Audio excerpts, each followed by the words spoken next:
కార్యక్రమానికి స్వాగతం సుస్వాగతం. రామాయణ యుద్ధ చరిత్ర, రామాయణంలోని కళలు, సాహిత్యము, ముఖ్యంగా విజ్ఞాన విశేషాలు, శ్రీరామచంద్రుని సార్వభౌమత్వం ఇవన్నీ కూడా మనకు వివరించడానికి ఈరోజు మనతో పాటు ఉన్నారు డాక్టర్ మల్లంపల్లి మల్లికార్జునరావు గారు. వీరు రామాయణం పైన గత 30 సంవత్సరాలుగా అంతర్జాతీయ పరిశోధనలు చేస్తూ అనేక దేశాలతో కోఆర్డినేట్ చేస్తూ ఉన్నారు. న్యూఢిల్లీలోని సాక్రిఫైజ్ అనే సంస్థకి వీరు అధ్యక్షత వహిస్తున్నారు. ఈరోజు వీరితో చర్చించి మరిన్ని విశేషాలు రామాయణం గురించి మనం తెలుసుకుందాం. నమస్కారం అండి డాక్టర్ రావు గారు. ముఖ్యంగా అడిగేది ఏంటంటే, శ్రీమద్ రామాయణం అనే ఈ ఇతిహాసము ఆధ్యాత్మిక పారాయణ గ్రంథం అంటారా, లేదా పాఠ్య గ్రంథమా? శ్రీమద్ రామాయణము పాఠ్య గ్రంథమా లేక పారాయణ గ్రంథమా అంటే, మన సమాజంలో గత 200 సంవత్సరాలుగా పరాయి పరిపాలన క్రింద మన దేశము వెళుతున్నటువంటి సమయంలో రామాయణాన్ని పారాయణ గ్రంథంగా చేసి మన పూర్వులు మనకి ఎంతో ఉపకారం చేశారు. అనేక గ్రంథాలు, వేదాలు ముఖ్యంగా మనకి ఈనాడు అలభ్యం. అనేక భాగాలు వేదాలలో అనేక అమూల్యమైనటువంటి గ్రంథాలు కూడా మనకి ఈనాడు అలభ్యము.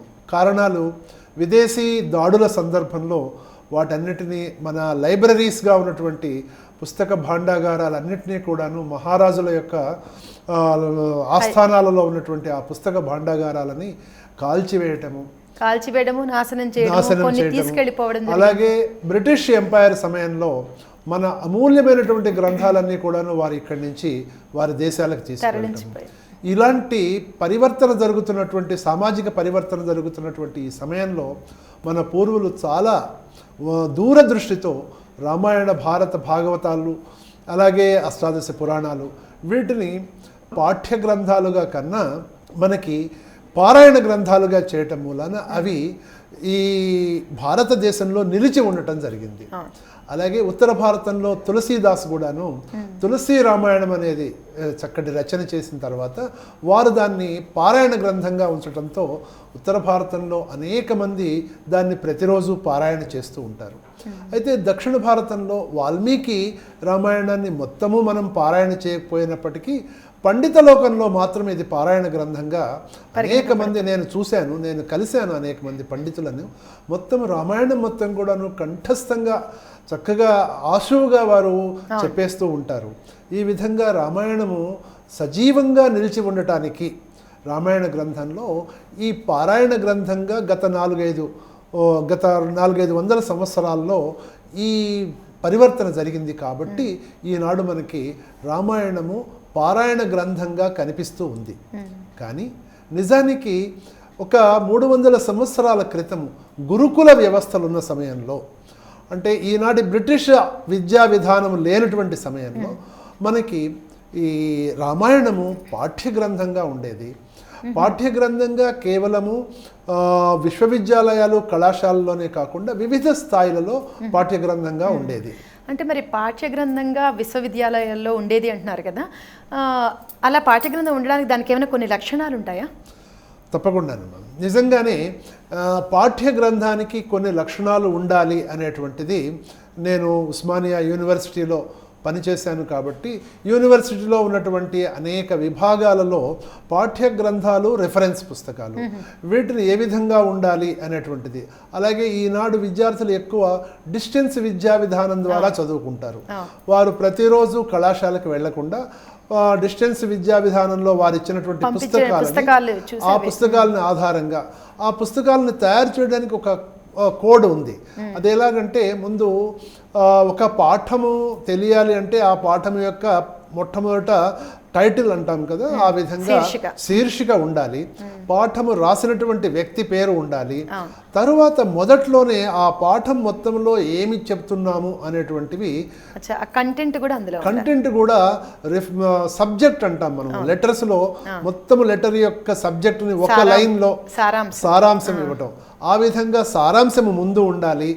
ఆ తరువాత విస్తృతంగా పాఠము పేరాల రూపంలో ఉండాలి, పేజీలుగా ఉండాలి.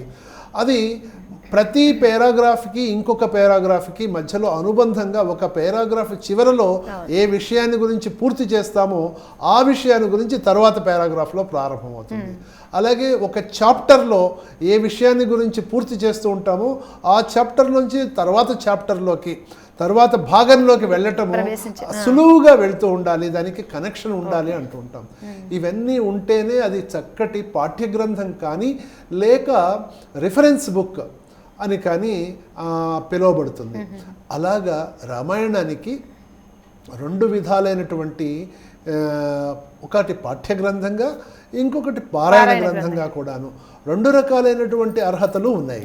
అయితే మరి పాఠ్యగ్రంథంగా మన వాళ్ళు ఇప్పటిదాకా చేయలేదు కదా, ఇప్పుడు ఏ విశ్వవిద్యాలయంలో చేశారు అంటారా? పాఠ్యగ్రంథంగా రామాయణము వాల్మీకి మహర్షి 8 లక్షల సంవత్సరాల క్రితం దాని రచన చేసినప్పుడే ఆయన ఇవన్నీ ఊహించి ఒక పాఠ్య గ్రంథానికి ఏ విధమైనటువంటి లక్షణాలు ఉండాలో ఈనాటి ప్రొఫెసర్లు నిర్ణయించిన పద్ధతిలో కాకపోయినా అంతకన్నా ఉన్నతమైనటువంటి పద్ధతిలో ఆయన అన్ని సంవత్సరాల క్రితమే దానిని ఒక పాఠ్య గ్రంథం యొక్క రూపురేఖలతో తీర్చిదిద్దారు. ఉదాహరణకి ఇందాకే మనం చెప్పుకున్నాం, మొదట శీర్షిక ఉండాలి అని. శ్రీమద్ రామాయణము అనేటువంటిది శీర్షిక, వాల్మీకి విరచితము అనేటువంటిది దాని యొక్క రైటర్ ఆథర్ యొక్క పేరు ఈ విధంగా ఉంటుంది. ఆ తర్వాత ప్రథమ శ్లోకంతోనే నిన్న ఇదివరకు మనము డిస్కస్ చేసినట్లుగా ప్రథమ శ్లోకంతోనే తన గురువు గారైనటువంటి నారద మహర్షి తన వద్దకు వచ్చినప్పుడు జిజ్ఞాసతో వారిని కొన్ని ప్రశ్నలు వేశారు నారద మహర్షి. ఆ ప్రశ్నలకు సమాధానంగా 100 శ్లోకాలలో మొత్తము రామాయణాన్ని శతశ్లోకి అంటే ఈ శతశ్లోకి రామాయణము మనకి సబ్జెక్ట్ మ్యాటర్, ఒక పెద్ద నవల లేకపోతే ఒక పెద్ద రిఫరెన్స్ బుక్, 24,000 శ్లోకాల రిఫరెన్స్ బుక్కి 24,000 శ్లోకాలలో ఏముందో సూక్ష్మంగా 100 శ్లోకాలలో మనకి అందివ్వటం. అంటే చాలామంది మనం హ్యూమన్ బిహేవియర్ ఎలా ఉంటుందంటే ఏదైనా ఒక పుస్తకం తీసుకుంటే ఆ పుస్తకాన్ని మొదటి కొద్ది పేజీలు చదువుతాం, 3-4 పేజీలు చాలా ఇంట్రెస్టింగ్గా, ఆ తర్వాత దాన్ని అక్కడ పెడతాము. అలాగే అది అలాగ ఉంటుంది. మళ్ళీ ఎప్పుడో అవసరం వచ్చినప్పుడు ఎప్పుడో తీస్తాము, దాని మీద దుమ్ము పేరుకుని దాన్ని ఎప్పుడో దొలపడం కోసం తీసినప్పుడు మళ్ళీ దాన్ని కొంచెం చూస్తూ ఉంటాము. ఈ విధంగా మొదటి కొద్ది పేజీలు అందరూ చదువుతారు. ఈ విషయం తెలుసుకున్నటువంటి మన పూర్వులు రామాయణంలో మొత్తం 24,000 శ్లోకాల రామాయణము చదవటం అనేటువంటిది జరుగుతుందో జరగదో, జరిగినా ఎంతకాలం జరుగుతుందో, కాబట్టి మొత్తం రామాయణము చిన్న సూక్ష్మ రూపంలో 100 శ్లోకాలలో పెట్టి ఈ 100 శ్లోకాలు చదవటం ద్వారా రామాయణం మొత్తము యొక్క విశేషము వారికి అవగతమవుతుంది అనేటువంటి ఒక అద్భుతమైనటువంటి విషయాన్ని వాల్మీకి మహర్షి రామాయణంలో ఆవిష్కరించారు. తద్వారా ప్రారంభించినటువంటి ప్రతివారు కూడా బాలకాండలోని మొట్టమొదటి సర్గ తప్పకుండా చదువుతారు.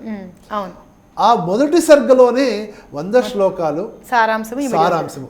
ఇంతకన్నా ఇంకా సూటిగా ఈ 100 శ్లోకాల సారాంశము కూడా ఇంకా తక్కువ చేయటం మనకు కనిపిస్తుంది.